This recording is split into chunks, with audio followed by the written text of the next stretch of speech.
ಅಭ್ಯಾಸ ಪದಗಳ ಅರ್ಥ: ಅಳಲು, ನೋವು, ದುಃಖ, ಇಂಚರ, ಇಂಪಾದ ದನಿ, ಮಧುರ ದನಿ.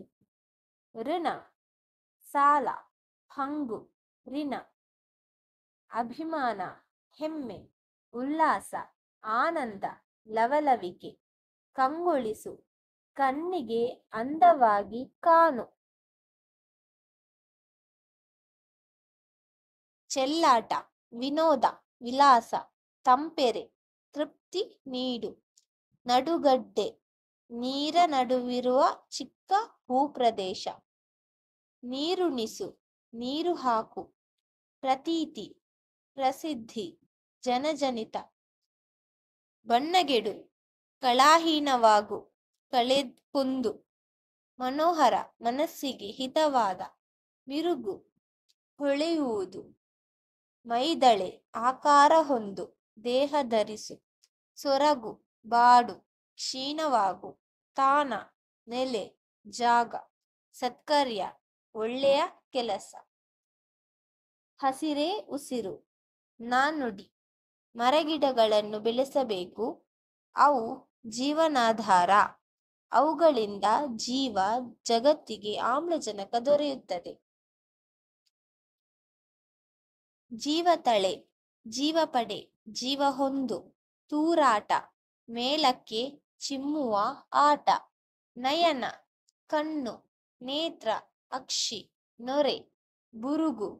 ಪ್ರವಾಸಿ ತಾಣ, ಪ್ರವಾಸಿಗರು ಬರುವ ಜಾಗ. ಪ್ರವಾಸಕ್ಕೆ ಯೋಗ್ಯವಾದ ಸ್ಥಳ. ಬೋಳುಮರ, ಎಲೆಗಳು ಸಂಪೂರ್ಣವಾಗಿ ಉದುರಿ ಹೋಗಿರುವ ಮರ. ಮಿನ ಮಿನ, ಫಲ ಫಲ. ಮೇಲುಗಾಲಿ, ಮೆಲ್ಲಗೆ ಬೀಸುವ ಗಾಳಿ. ರಾರಾಜಿಸು, ಪ್ರಕಾಶಿಸು, ಶೋಭಿಸು, ಮಿರುಗು. ಹೊಂಬಣ್ಣ, ಚಿನ್ನದ ಬಣ್ಣ. ಸವರು, ಹಚ್ಚು, ಲೇಪಿಸು. ಸುಳಿ, ನದಿಯಲ್ಲಿ ನೀರು ವೃತ್ತಾಕಾರವಾಗಿ ಸುತ್ತುವ ರೀತಿ.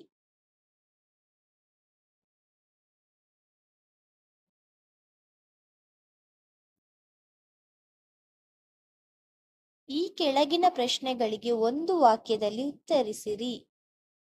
1. ನಾರದಗಡ್ಡೆ ಎಲ್ಲಿದೆ? ಆನ್ಸರ್: ನಾರದಗಡ್ಡೆ ಕೃಷ್ಣಾ ನದಿಯಲ್ಲಿದೆ. 2. ಪಕ್ಷಿ ಕೂಗುತ್ತಿದ್ದ ಬೋಳುಮರ ಯಾವ ರೀತಿ ಇತ್ತು? ಆನ್ಸರ್: ಪಕ್ಷಿ ಕೂಗುತ್ತಿದ್ದ ಬೋಳುಮರ ಎಲೆಗಳಿಲ್ಲದೆ, ಹೂಗಳಿಲ್ಲದೆ, ಹಣ್ಣು ಕಾಯಿಗಳಿಲ್ಲದೆ ಒಣಗಿದ ರೀತಿಯಲ್ಲಿ ಇತ್ತು.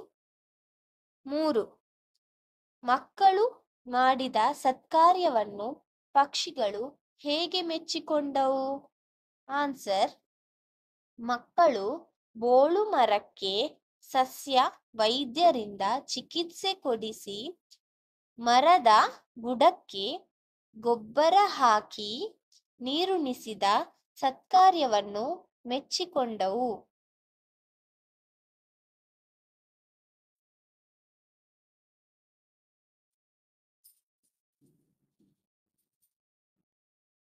4. ಮಕ್ಕಳ ಮನಸ್ಸಿಗೆ ಉಲ್ಲಾಸ ತಂದ ಸಂಗತಿ ಯಾವುದು? ಆನ್ಸರ್: ಬೋಳುಮರವು ಮೊದಲಿನಂತೆ ಚಿಗುರು ಒಡೆದು ನಿಂತ ಸೊಬಗನ್ನು ಕಂಡು ಮಕ್ಕಳ ಮನಸ್ಸಿಗೆ ಉಲ್ಲಾಸ ತಂದಿತು. 5. ಪಕ್ಷಿಯ ಮಾತುಗಳಿಗೆ ಬಶೀರ್ ಏನೆಂದು ಪ್ರತಿಕ್ರಿಯಿಸಿದನು? ಆನ್ಸರ್: ಪಕ್ಷಿಯ ಮರದ ಮೇಲೆ ಹೊಂದಿರುವ ಭಾವುಕತೆ, ಅಭಿಮಾನ ನನಗೆ ಆಶ್ಚರ್ಯ ಉಂಟುಮಾಡುತ್ತಿದೆ ಎಂದು ಬಶೀರ್ ಪ್ರತಿಕ್ರಿಯಿಸಿದನು.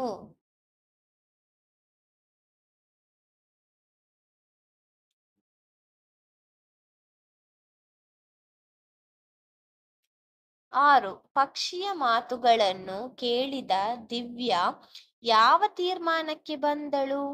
ಆನ್ಸರ್: ಪಕ್ಷಿಯ ಮಾತುಗಳನ್ನು ಕೇಳಿದ ದಿವ್ಯಾ ಊರಿಗೆ ಹೋಗಿ ಸಸ್ಯ ವೈದ್ಯರಿಂದ ಮರಕ್ಕೆ ಸೂಕ್ತ ಚಿಕಿತ್ಸೆ ಕೊಡಿಸಿ ಮರ ಉಳಿಸುವ ತೀರ್ಮಾನಕ್ಕೆ ಬಂದಳು? 7.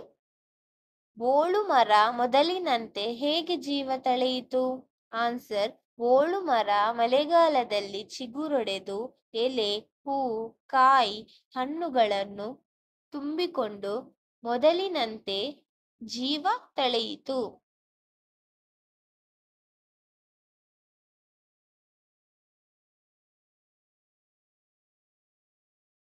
8. ಪಕ್ಷಿಗಳು ಯಾವುದನ್ನು ಮೆಚ್ಚಿ ಹಾಡು ಹಾಡಿದವು?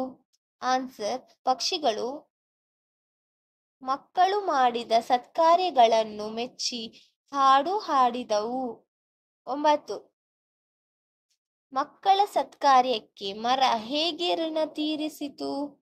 ಆನ್ಸರ್: ಮರವು ಮೇಲುಗಾಳಿಗೆ ಎಲೆಗಳನ್ನು ಅಲುಗಾಡಿಸಿ ಸಂಗೀತ ನೀಡಿ ಋಣ ತೀರಿಸಿತು.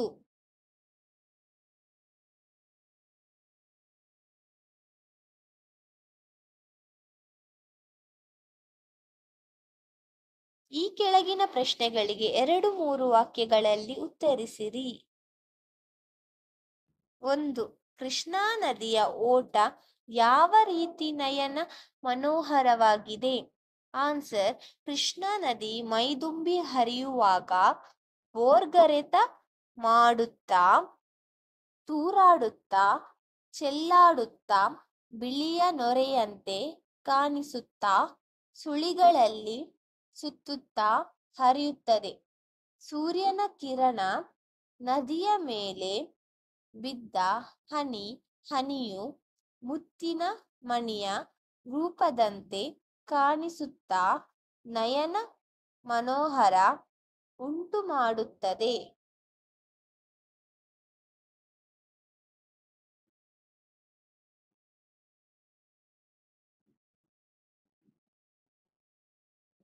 2. ನಾರದ ಗಡ್ಡೆಯ ವಿಶೇಷತೆಗಳೇನು? ಆನ್ಸರ್: ಕೃಷ್ಣಾ ನದಿಯ ಹಲವಾರು ನಡುಗಡ್ಡೆಗಳಿವೆ. ಅವುಗಳಲ್ಲಿ ಸುಂದರವಾದ ಗಡ್ಡೆ ನಾರದ ಗಡ್ಡೆ.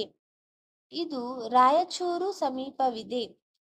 ಬಹಳ ಹಿಂದೆ ಇಲ್ಲಿ ನಾರದ ಮುನಿ ತಪಸ್ಸು ಮಾಡಿದ್ದಾರೆ ಎಂಬ ಪ್ರತೀತಿ ಇರುವುದರಿಂದ ಇದನ್ನು ನಾರದ ಗಡ್ಡೆ ಎನ್ನುವರು. 3. ಗಣೇಶನು ಪಕ್ಷಿಯನ್ನು ಏನೆಂದು ಪ್ರಶ್ನಿಸಿದನು? Answer: A. ಸುಂದರ ಪಕ್ಷಿಯೇ, ಎಲ್ಲರೂ ಸಂತೋಷದಿಂದ ಇದ್ದಾರೆ, ನೀನೇಕೆ ನೋವಿನಿಂದ ಕೂಗುತ್ತಿದ್ದೀಯಾ?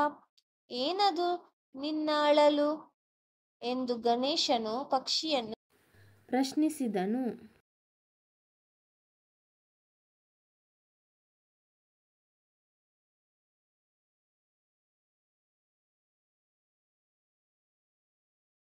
4. ಬೋಳಾಗುವುದಕ್ಕೆ ಮೊದಲು ಮರದ ಸೊಬಗು ಹೇಗಿತ್ತು? ವಿವರಿಸಿ. ಆನ್ಸರ್: ಬೋಳಾಗುವುದಕ್ಕೆ ಮೊದಲು ಮರವು ಸೊಬಗಿನಿಂದ ಕೂಡಿತ್ತು. ಮರದ ತುಂಬ ಹಸಿರೆಲೆಗಳು, ಟೊಂಗೆ ಟೊಂಗೆಗೂ ಹೂವು, ಹಣ್ಣು, ಸಾವಿರಾರು ತಂಪಾದ ನೆರಳು ಮನೆ ಮಾಡಿತ್ತು. ನೂರಾರು ಪಕ್ಷಿಗಳಿಗೆ ಆಶ್ರಯ ತಾಣವಾಗಿತ್ತು. 5. ಪಕ್ಷಿಗಳಿಗೆ ಮರದ ಮೇಲೆ ಪ್ರೀತಿ ಬೆಳೆಯಲು ಕಾರಣವೇನು? ಆನ್ಸರ್: ಪಕ್ಷಿಯ ಅಜ್ಜ ಅಜ್ಜಿ, ಅಪ್ಪ ಅಮ್ಮ, ಅಣ್ಣ ತಮ್ಮ, ಅಕ್ಕ ತಂಗಿ ಎಲ್ಲರೂ ಅಲ್ಲಿಯೇ ಹುಟ್ಟಿ ಬೆಳೆದರು. ಆ ಪಕ್ಷಿ ಕೂಡ ಇಲ್ಲಿಯೇ ಹುಟ್ಟಿದ್ದು. ಆದ್ದರಿಂದ ಪಕ್ಷಿಗೆ ಮರದ ಮೇಲೆ ಪ್ರೀತಿ ಬೆಳೆಯಲು ಕಾರಣವಾಯಿತು.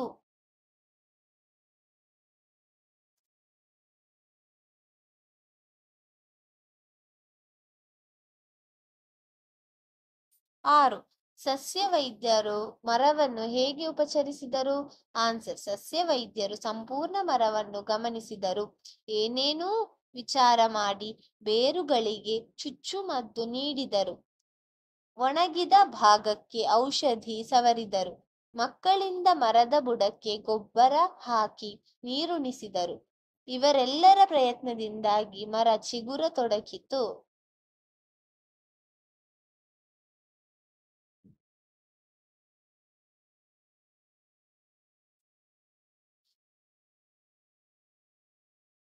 ಈ ಕೆಳಗಿನ ಮಾತುಗಳನ್ನು ಯಾರು ಯಾರಿಗೆ ಹೇಳಿದರು ತಿಳಿಸಿರಿ. 1. ನೀನೇಕೆ ನೋವಿನಿಂದ ಕೂಗುತ್ತಿದ್ದೀಯಾ? ಆನ್ಸರ್. ಈ ವಾಕ್ಯವನ್ನು ಗಣೇಶ ಪಕ್ಷಿಯನ್ನು ಕೇಳಿದನು. 2. ಈ ಮರದ ಮೇಲೆ ಅಷ್ಟೊಂದು ಪ್ರೀತಿಯೇ? ಆನ್ಸರ್. ಈ ವಾಕ್ಯವನ್ನು ಲತಾ ಪಕ್ಷಿಗೆ ಕೇಳಿದಳು. 3. ನಾನು ಇಲ್ಲೇ ಜನ್ಮ ತಳೆದೆ. ಆನ್ಸರ್. ಈ ವಾಕ್ಯವನ್ನು ಪಕ್ಷಿ ಹುಡುಗರಿಗೆ ಹೇಳಿತು.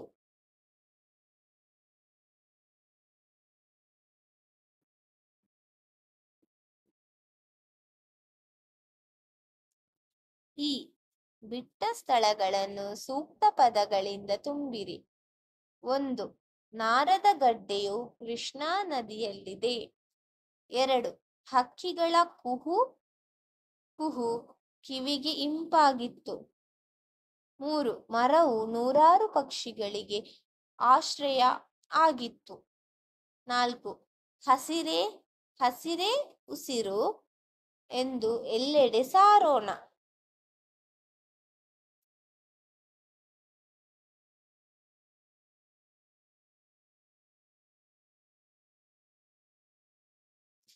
ಈ ಪದಗಳನ್ನು ನಿಮ್ಮ ಸ್ವಂತ ವಾಕ್ಯಗಳಲ್ಲಿ ಬಳಸಿ ಬರೆಯಿರಿ. ಇಂಚರ. ಕೋಗಿಲೆಯ ಇಂಚರ ಕಿವಿಗೆ ಮಧುರವಾಗಿರುತ್ತದೆ. ಕಂಗೊಳಿಸು. ನಂಜುಂಡೇಶ್ವರನ ತೇರು ಸುಂದರವಾಗಿ ಕಂಗೊಳಿಸುತ್ತದೆ. ಬಣ್ಣಗೆಡು. ಜನರ ಮುಂದೆ ಕಳ್ಳನು ಬಣ್ಣಗೆಡುವಂತಾಯಿತು. ಪ್ರವಾಸ. ಶಾಲೆಯಿಂದ ಮಕ್ಕಳು ಪ್ರವಾಸಕ್ಕೆ ಹೊರಟರು. ಉಲ್ಲಾಸ. ತಾಯಿಗೆ ಮಗುವಿನ ಆಟ ಪಾಠ ನೋಡಿ ಮನಸ್ಸು ಉಲ್ಲಾಸಿತವಾಯಿತು. ಕನಿಕರ. ಗಾಂಧೀಜಿಯವರಿಗೆ ಬಡವರ ಮೇಲೆ ಕನಿಕರವಿತ್ತು. ಸತ್ಕರ್ಯ. ನಾವು ಮಾಡುವ ಸತ್ಕರ್ಯದಿಂದ ಪುಣ್ಯ ಪ್ರಾಪ್ತಿಯಾಗುತ್ತದೆ.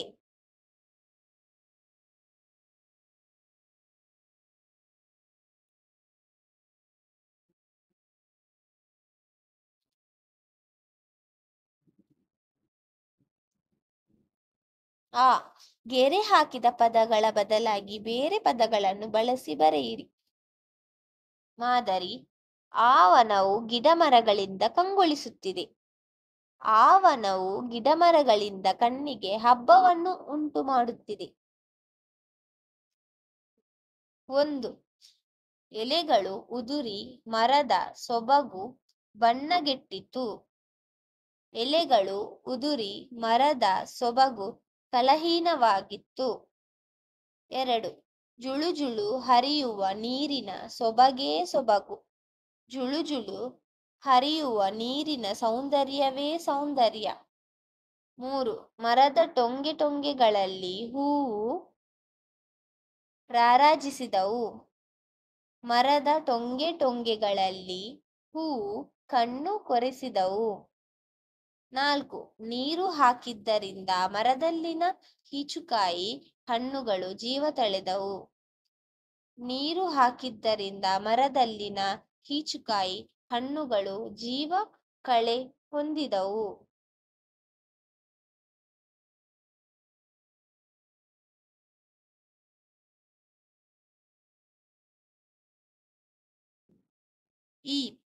ಈ ಪದಗಳಲ್ಲಿ ಸ್ವರಾಕ್ಷರಗಳನ್ನು ಗುರುತಿಸಿ ಬರೆಯಿರಿ. ಅಬ್ದುಲ್. ಅ. ಇಲಿ. ಇ. ಊರು. ಉ. ಓತಿಕ್ಯಾತ. ಓ. ಐರಾವತ. ಐ.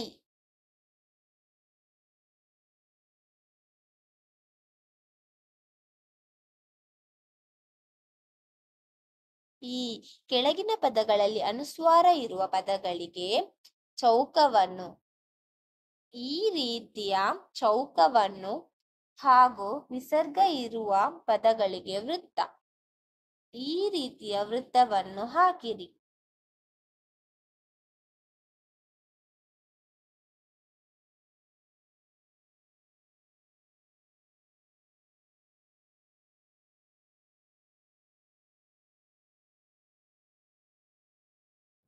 ಉ ಪದಗಳನ್ನು ಹೇಳುತ್ತಾ ನೋಡಿ ಬರೆಯಿರಿ. ಕೃಷ್ಣೆ, ಹೋರ್ಗರೆತ, ತೂರಾಟ, ಚೆಲ್ಲಾಟ, ನಡುಗಡ್ಡೆ, ಪಕ್ಷಿಗಳು, ಭಾವುಕತೆ, ಅಭಿಮಾನ, ಸಂಪೂರ್ಣ, ಸಸ್ಯವೈದ್ಯ, ಸತ್ಕಾರ್ಯ, ಸನ್ನಿವೇಶ.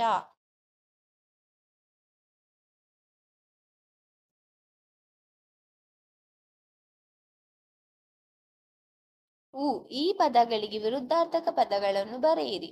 ಸುಂದರ, ಕುರೂಪ, ಮೆಲ್ಲಗೆ, ಜೋರು, ಬುಡ, ತಲೆ. ಇಂಪು, ಕರ್ಕಶ, ಅಭಿಮಾನ, ನಿರಾಭಿಮಾನ, ಸಂತೋಷ, ಅಸಂತೋಷ.